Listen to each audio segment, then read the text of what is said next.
Okay, today we're going to try out the Comica CVM-WM100 UHF 48 channel wireless microphone. Of course, a wireless microphone is essential for anybody that does any serious filmmaking, or especially in my case, documentary filmmaking. Now, I've previously tested the small Comica shotgun mic, and that's actually what I'm using right now to record this with my camera. And we'll take a look at it. As what I've noticed with Comica products, they do an excellent job of packaging, and right away it comes with a nice carrying case, which is really essential because you're going to, in my case, I'm dragging this equipment all over out into the field and the swamp and the forest and the jungle. And so here we have the Comica case.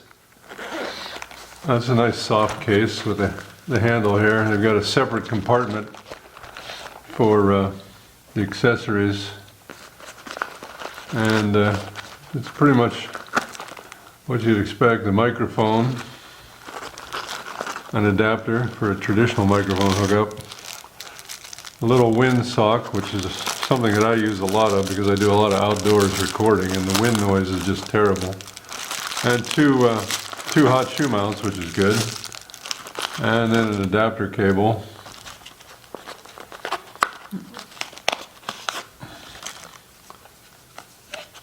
Adapter cable and two clips for the receiver and the transmitter. So we'll set all this off to the side here,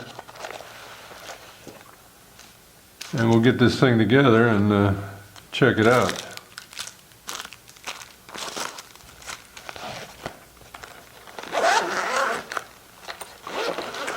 I like that they have a separate compartment. You see they have a nice secure compartment for the main part of this, which is the transmitter and the receiver.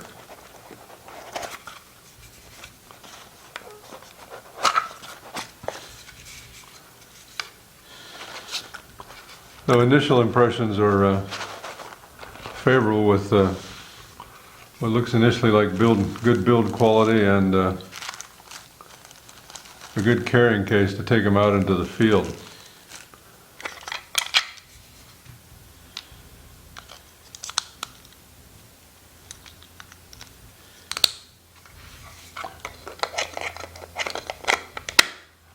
Pop the batteries in and put them together and check them out. And one of the things I'm looking forward to is it's for cameras, camcorder, and smartphones. I'm going to try it out on all three of those: a camcorder, a DSLR, and the smartphone.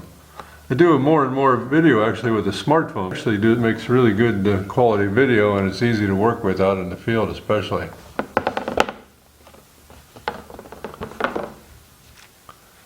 Easiest way to put those on is to just lay them flat.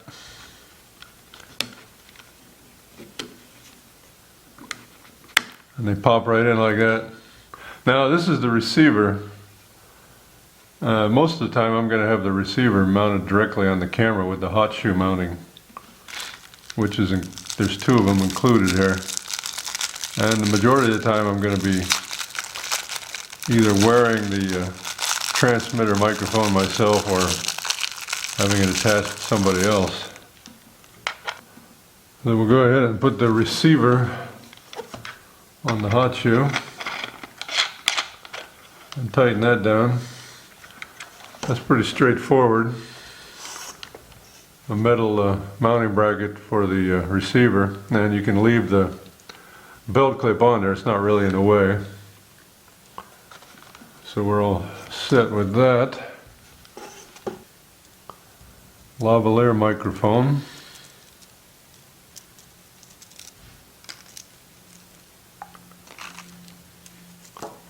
Which has got a nice length to it.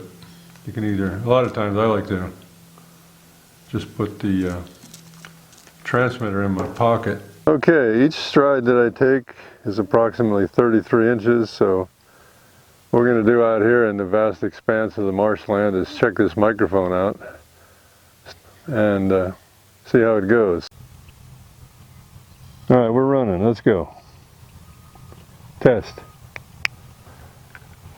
1, 2, 3, 4, 5, 6, 7, 8, 9, 10, 11, 12, 13, 14, 15, 16, 17, 18, 19, 20, 21, 22, 23, 24, 25, 26, 27, 28, 31, 32, 33, 34, 35, 36, 37, 38, 39, 40, 41, 42, 43, 44, 45, 46, 47, 48, 49, 50, 52, 50, 54, 55, 56, 50, 58, 59, 60, 61, 62, 60. Okay, we're back home and finishing up the test here and recording audio on the lavalier mic on the DSLR and recording video on the camcorder. The DSLR we used in the field, basically favorably impressed by the system. It works pretty well. It didn't reach the 328 feet as advertised, but I didn't have anybody with me to assist, and I tried 3 different channels and basically got about 180 to 200 feet distance. And if you really think about it, I mean, you're talking about 100 yards, 100 meters, a little more than a football field away as the advertised max distance. With 48 channels, if you were flipping channels with an assistant, it's possible you can get it out that far. But in reality, I mean, you think about how often are you going to use a microphone at that distance. As you can see in the video, even at 100 and 200 feet, people with wide-angle lenses, people become pretty minute. So I'm pretty happy with the distance, and if I experiment with more, I'd probably get an extended distance.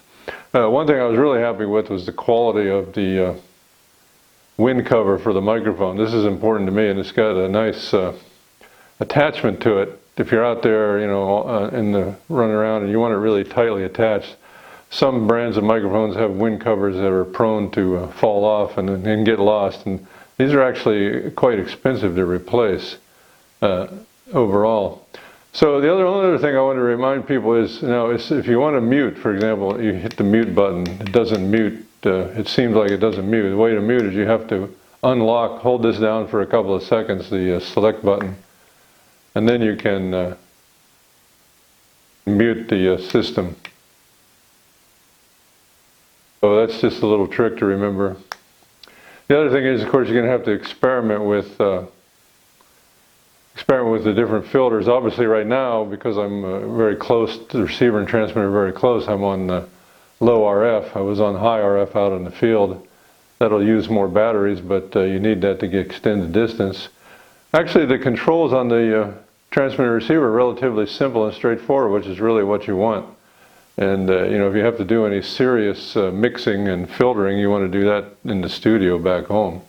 So I'll mix up the tracks, actually take the track from this DSLR and put it on the video with the camcorder. A couple other things to note, this is advertised as using with smartphones, and it works fine to, most smartphones, you're going to have to use an adapter like this and hook it up, and I'll hook it up here in a minute and practice recording with smartphone. But you need an adapter like this to connect the smartphone to the transmitter and the receiver.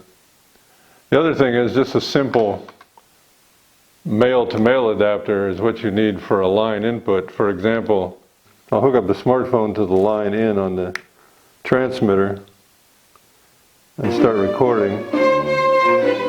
And I'm playing in one of my videos with some classical music on it, and right now you should be hearing classical music mixed over with my voice. That's one of the things that, it's just another nice feature. The other thing that I tested out was you can put a microphone or a pair of quality earbuds to save space, and just keep the earbuds in your Comica case for whoever's working with you to monitor the output to make sure it sounds good. The other thing you can do with this adapter, of course, is you can take the microphone that comes with it with the 3.5 plug, and you can just use it as a regular microphone in your laptop or your phone without all the system. Just use it as a microphone to record with, and you just use this as an adapter in most cases to use the threaded plug to get it into your laptop or phone. And now I'll set it up so that I'm actually using the phone as the video system that this is connected to. It's just a simple matter of connecting a smartphone to the system. You take the output from the receiver and you just plug it into the jack of the smartphone, and then start taking your smartphone video for like that. And of course you got your receiver and you're attached to yourself or your pocket, and you're basically good to go. I don't, you know, more and more I find myself using a smartphone, and it would be useful to have a better audio. The only thing you lack is you have to pick up various adapters. You go on Amazon or whatever, you'll find various adapters for attaching a smartphone to a hot shoe attachment and putting it on a tripod. There's a number of those available out in the market. So the main thing I'm doing today is just simply testing out the voice quality using the smartphone. And of course, when you talk about voice quality, you've got factors associated with the transmitter, the receiver, the microphone, and you've also got, you know, whatever you happen to connect it to. I know my camcorder's getting old and its sound system's getting a little bit degraded. The DSLR typically has better quality sound, but there's a lot of enough factors that go into the overall sound quality, including the environment. I mean, noise pollution and just background noise and background hum and things like that are surprisingly prevalent today. So when you put all these systems together with all the moving parts and you get the final product, you know, sometimes it's hard to pin down exactly, if you hear an unusual anomaly in the audio, exactly what's causing it. But typically, if it's an important, important video, I'll run the audio through a noise reduction system in the final editing process. The main thing is to get as best quality video as possible in real time to process later. And I'm pretty impressed with this system. I've been using it for a couple of days under a variety of conditions and a variety of systems, and overall I'm impressed with the build quality and the ease of use and the sound quality.